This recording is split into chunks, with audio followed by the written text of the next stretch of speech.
Mga kapuso, narito po ang News TV Quick Response Team sa Agoncillo, Batangas.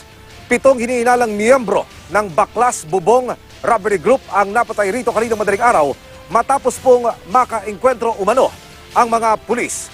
Nasa likuran ko lang, mga kapuso, ang van na sinakyan ng mga suspect. Nangaharangan po ito ngayon ng police cordon sa ating pakipag-ugnayan sa Agoncillo Municipal Police Station. Ang van na ito na sinasabing gamit ng mga suspect ay tapos nang maproseso ng PNP Scene of the Crime Operatives. Kung inyo makikita, mga kapuso, sa kaliwang side mirror, dito po sa driver's side, makikita nyo yung nakalawit na pakalang na bahagi. Ito pong parang kaprasong plastic.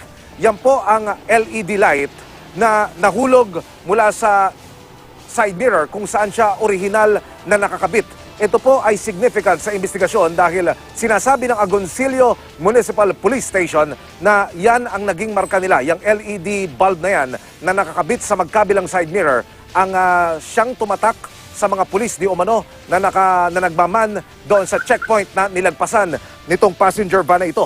Yung pong katabi ng passenger van na ito, yung police mobile naman ng Agoncillo Municipal PNP. Ito po ay may mga tama din ng bala matapos daw na tamaan din sa engkwentro. Mga kapuso, kung inyo makikita itong passenger van, may plate number at rehistrado kung inisyal na titignan yung passenger van. Aalamin natin maya-maya lamang sa ating mga makakapanayam mula sa Batangas Provincial Police Office kung tukoy na nila kung sino po ang may-ari ng passenger van na ito. Samantala, mga kapuso, bakas sa mga sasakyan ng mga suspect at pulis ang tama ng mga bala mula sa kanilang barilan.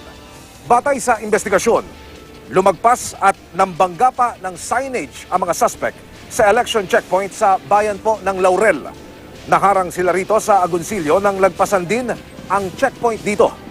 5 sa mga suspect ang nakalabas pa raw ng van nang makasagupa ang mga pulis hanggang mapatay sila.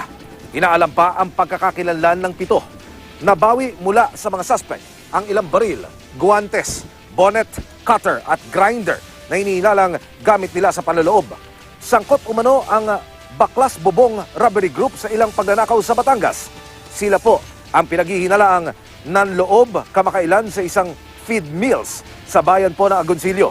Pagkabaklas nila ng bubong, isa-isa silang buwaba gamit ang lubid at pinuntirya ang pakay na vault. Itong Sabado na huling makita ang van ng grupo sa kuha ng CCTV sa Taal, Batangas kung saan isang convenience store ang kanilang nilooban. Kaugnay po ng naganap na engkwentro dito po nga sa bayan ng Agoncillo kaninang madaling araw. Kumuha tayo ng update. Balikan po natin sa linya ng telepono ang Provincial Director ng Batangas Police, si Police Colonel Edwin Quilates. Provincial Director, magandang hapon. Welcome po muli sa QRT. Magandang hapon sa iyo, Emil. Provincial Director, Hello? meron na hubang Yes? pagkakakilanlan itong 7 suspect na napatay? Yung dalawa lang ang may identification documents. So may pagkatilalan tayo doon sa dalawa. Yung 5 wala pa. Tuloy-tuloy po ang pag-iimbestiga ng ating kapulisan. Sa inyong information, Provincial Director, ano ang pakay ng grupo nang masabat ito una sa checkpoint? Actually, this is a hot pursuit operation. Kasi noong February 23, may binaklas bubong sila sa Paisa na isang feed mills at saka isang convenience store sa Taal. Doon sa Taal, nakuhanan sila sa CCTV, nakuhanan nga yung plaka at yung distinctive feature ng van na may neon blue light doon sa side mirrors niya. So since then, lahat ng biktimang istasyon, yung sa Cuenca, na isang feed mills din, yung Ibabaw Multi-Cooperative Feed Mills, 300,000 nakuha. Yung dyan sa Agoncillo, yung Almarco Feed Mills, 600,000. At mga convenience store sa Lemery, sa Tanawan at 2 feed mills pa sa Rosario. So nung nagkaroon kami ng lead doon sa CCTV ay tuloy-tuloy na ang aming pagpa-follow up operation. Nakarating ng Cavite ang ating mga operatiba. Nasundan niya ng isang araw paakyat ng Tagaytay at nagkaroon lang tayo ng breakthrough nung kagabi ay nakasulong ng isang operatiba natin. Distinctively nakita yung neon blue light doon sa side mirrors. At nung binalikan niya ay nagtugma yun sa plate number na frinasalan natin sa lahat ng istasyon dito sa Batangas Province.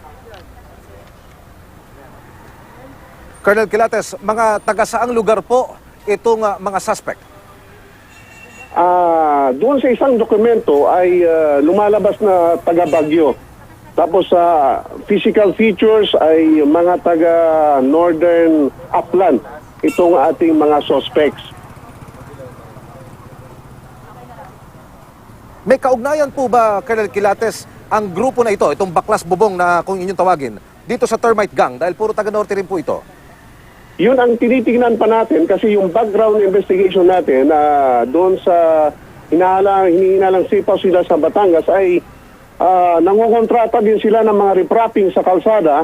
So hindi rin malayo kasi ang nagiging suspects natin sa mga termite gang ay taga-Upland.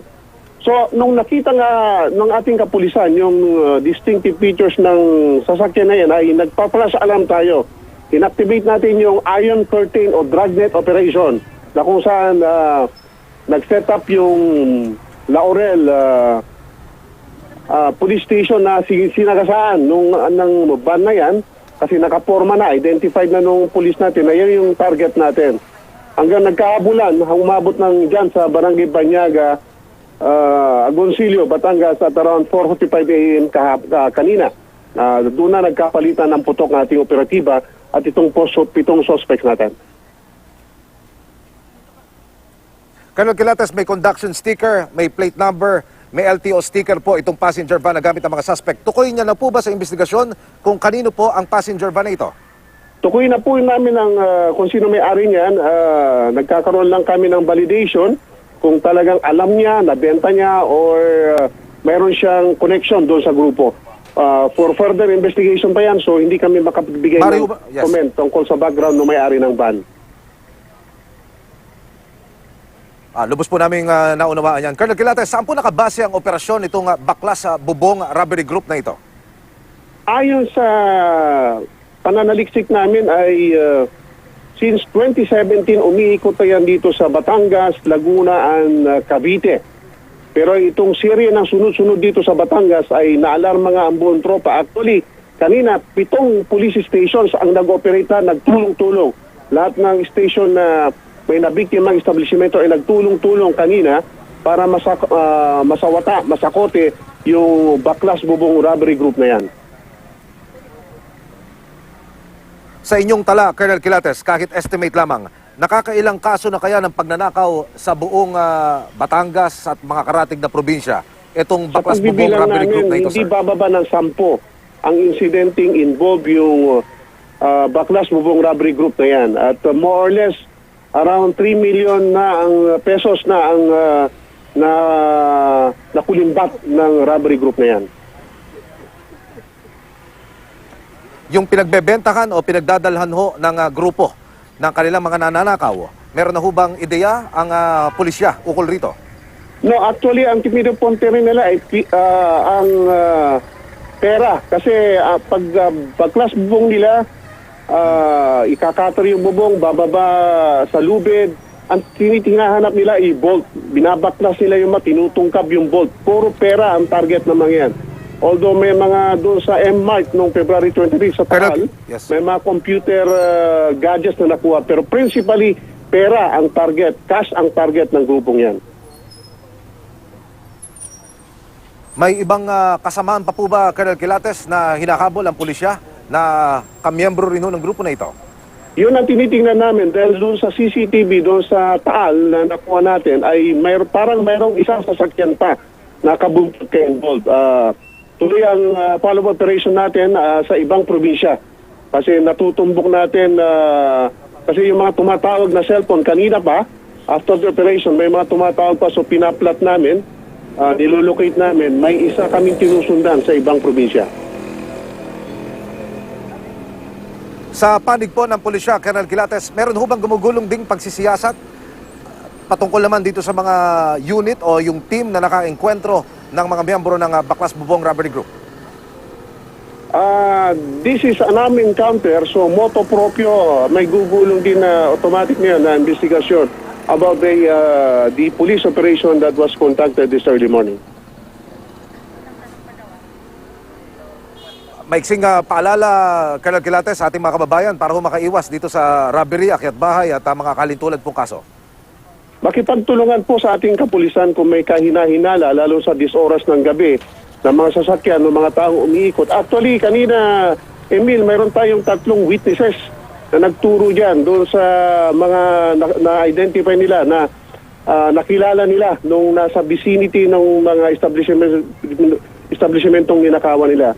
At makakasa po ang ating mga investor dito, mga businessman, na bibigyan namin protection ang kanilang interest bilang katumbas at tungkulin namin para suklian ang kanilang tamang pagbabayad ng buwis sa pamahalaan.